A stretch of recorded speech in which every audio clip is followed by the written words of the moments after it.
Саламатсыздар ма, қазақ елі, арыстық бауырлар. Садықбек Адамбеков атындағы жалпы орта мектебінің ұжымы. Сіздерді 1 мамыр Қазақстан халықтарының бірлігі мерекесімен құттықтағалы отырмын. Бұл айтулы мерекені көтеріңкі көңіл күймен қарсы алуға толық негіз бар. Алайда бүкіл елге келген індеттің салдарынан үйде отырып интернет желісі бойынша құттықтауға тура келді. Біз біргеміз, біз үйдеміз. Біз бүкіл қазақ халқы бұл қиыншылықтан да өтеміз. Біз бірге болсақ, алынбайтын асу, бұзылмайтын қамал жоқ. Жалпы бұл мерекені 1996 жылдан бері Қазақстанда тойлана бастаған. Президентіміз 1995 жылы 18 қазанда қол қойды. Баршаңызды айтулы мерекемен шын жүректен құттықтаймын.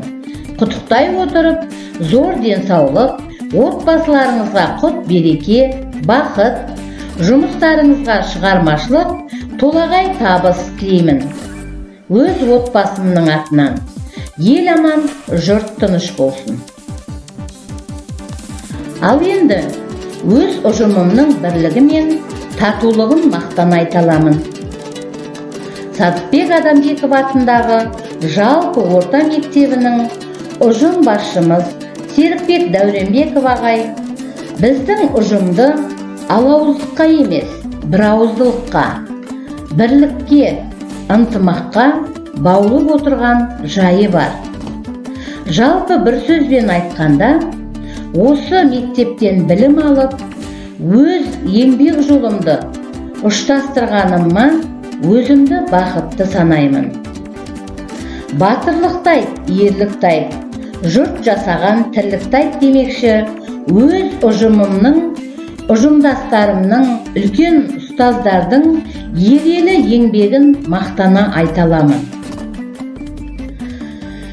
Ынтымақ бұзылмайтын қорған, қосылып еккен ағаш орман дегім келіп отыр. Ұжым болып, бірігуден асқан бақыт жоқ.